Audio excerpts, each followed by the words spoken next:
As the series continues, the stakes get higher for Dong Soo.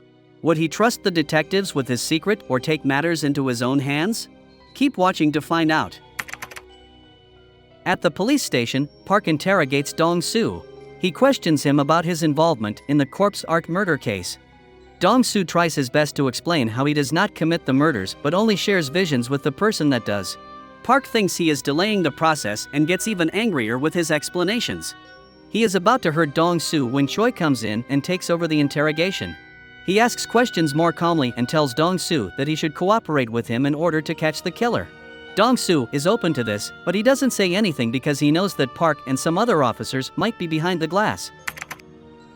Choi notices the reservation and takes Dong Soo to the rooftop, where he explains everything. He even demonstrates this by healing his hand that breaks after he forces it out of the handcuffs. Scared that Choi would not be able to help close the case without telling others about his ability, Dong Soo jumps off the rooftop, heals himself, and runs away. Meanwhile, Jin Seob has taken the surgeon to his hideout, where he has restrained and begins to torture him. The surgeon eventually tells Jin Seob the truth about connects. He explains how he removed the eye from Dong Soo. It turns out that Jin Seob approached him afterward and demanded to be treated. Jin Seob also informed him that he shouldn't bother taking any of his organs because everything has been affected by cancer. The surgeon admits that he was amazed by how Dong Soo healed himself and that it was curiosity that made him switch out Jin Seob's eye without permission.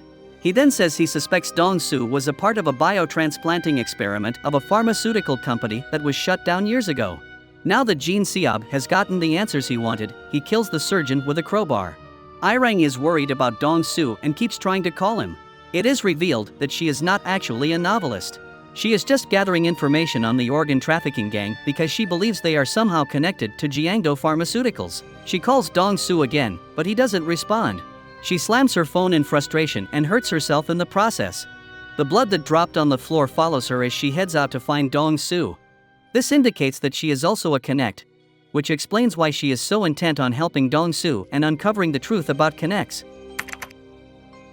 At this time, the traffickers have realized that the surgeon is missing and Mr. Kim sends them out to find him. Irang has caught up with Woo Jin and follows him. She gets a phone call from Dong Soo, which almost blows her cover.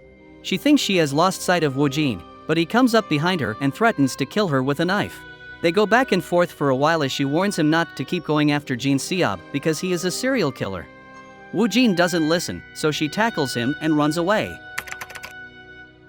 On the other hand, Dong Soo has made his way to an elementary school with an explosive cocktail. He uses it to start a small fire on the school grounds and then calls the police to report it like he is a terrorist. He also warns that he intends to burn down other elementary schools, which makes the authorities cancel all elementary level classes until further notice. Jin Seob sees this on the news and is upset that he will not be able to get to his young victims anymore. The next day, Irang meets up with Dong Soo and tells him his house is no longer safe for him. They both go to an abandoned theater, where she finally tells him she is a connect. The two bond over their abilities and even share a kiss. Meanwhile, Jin Seob is disguised as Dong Soo and kidnaps a man named Z. He does this because Dong Soo and Z have been making plans to meet up and work on a song together. The next morning, Jin Seob sends a vision to Dong Soo. He rips the sketches of his former plan and shows Dong Soo that Z is his next target. Dong Soo tells Irang everything. He plans to go to the hideout alone, just like Jin Seob demanded, but Irang insists on going with him. Unfortunately, some traffickers have found them in the theater. It is also revealed that some of the traffickers have abducted Dong Soo's grandfather. They send a video to Dong Soo and threaten to kill him if he does not come to them in 15 minutes. Irang tells Dong Soo to take a secret exit to find his grandfather while she stays behind and deals with the traffickers outside. They are a lot more than Irang had expected, so they capture her. Before leaving, they discover her monitoring room and see that she has cameras all over their hideout. One of the traffickers slashes her face with an axe in anger. They get happy when they discover that she is also a connect. She uses this brief moment to break away from them and escape. Dong Soo arrives at the junk shop as instructed and finds his grandfather on the floor. He tries to help him, but the traffickers arrive and attack him. He manages to fight them off and rescues his grandfather. His grandfather says he would take himself to the hospital because he doesn't want Dong Soo to be recognized by the authorities. The two split up, and Dong Soo runs into Irang, who has just arrived at the junk shop. Irang reveals her true intentions to Dong Soo. She hates the fact that people like them have to hide and live in fear. She wants to see a world where the Connects, being the more evolved species, are actually in charge. Meanwhile, at the police station, the detectives make headway in their investigation. A surveillance camera in the parking lot where Jin Seob kidnaps Z shows that even though the criminal is wearing an eye patch, it is not Dong Soo. Choi recognizes it as Jin Seob, and they all set out to arrest him. Meanwhile, Dong Soo gets a vision from Jin Seob, forcing them to meet in an alley. A poison gas knocks Dong Soo out, which allows Jin Seob to restrain him and take him to his hideout. On the way, Dong Soo wakes up and asks why he goes around killing innocent people. Jin Seob blankly replies that he only wants to make death look beautiful. When they arrive at the hideout, Dong Soo sees Z covered in blood and begs Jin Seob to let him go. Instead, Jin Seob begins to explain how he changed his plans ever since he learned about the Connects. He goes on about the beauty of an eternal life and then reveals his intention to transfer his consciousness into Dong Soo's body. To test his theory, he cuts off the pinky fingers of Dong Soo and Z and switches them. As he anticipated, Dong Soo's finger attaches itself to Z while Dong Soo's hand receives Z's finger. He then tells Dong Soo that he will release Z if he agrees to have his head removed and switched with him.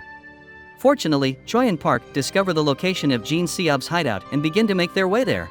On the other hand, Irang meets up with a huge man named Gideon, who is also a Connect. She tells him that their plans to change things are in motion. She reveals that she has a tracker on Dong Soo's phone, so she and Gideon make their way to the hideout. She arrives at the hideout and follows the sound of someone banging on the door. It is Dong Soo, who Jin Seob has locked in a freezer.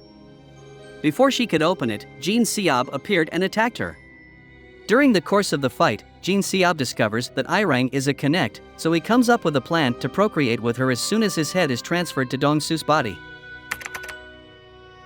The police arrive, and while Jin Seob runs off, Irang frees Dong Soo, but he insists on following Jin Seob. Choi and Park split up after entering the building. Park runs into Jin Seob, who kills him, while Choi runs into Gideon and Irang. Dong Soo catches up to Jin Seob, who begins to shoot at him. Dong Soo keeps on healing, and eventually, Jin Seob runs out of bullets. Dong Soo gets close enough and is able to rip out his right eye from Jin Seob. Dong Soo is about to finish him off when Choi stops him because he would then have committed a crime. Choi advises them to run before the SWAT team arrives. Before the series ends, it is revealed that a part of Connect is still left inside an unconscious Jin Seob.